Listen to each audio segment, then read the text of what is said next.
You had mentioned like your analysis, like reading, reading up about chickens forever before actually getting chickens.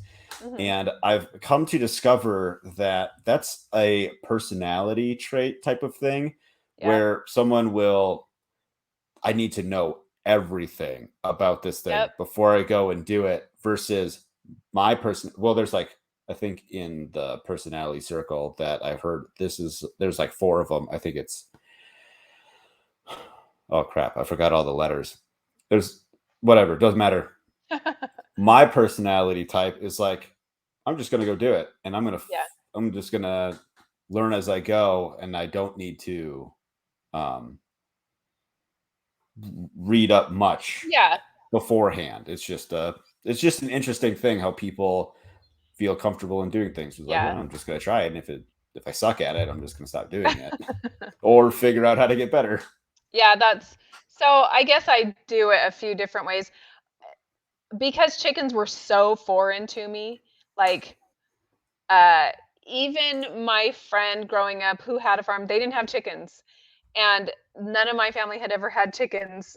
And so it was such a foreign thing to me that I was like, I don't know.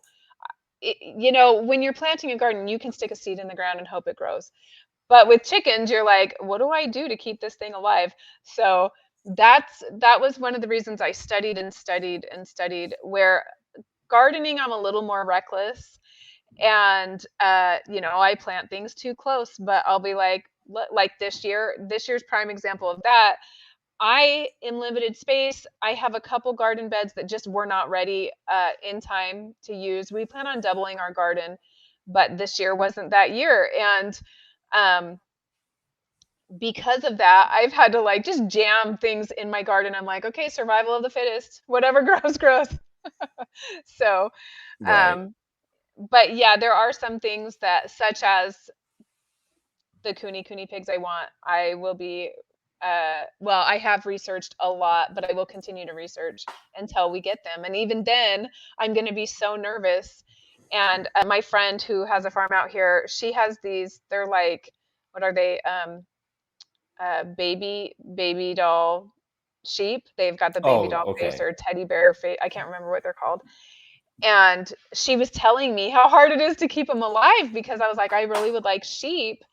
I want them for their wool and I want them for milk, actually, so that I can do like Whoa. sheep milk soap and stuff. You Hmm. hear about goat milk soap, but I would love to do that kind of stuff and make cheese and stuff. And she's telling me like, oh my gosh, they're so hard to keep alive. And I was like, oh no, I have to study before I really get into that. So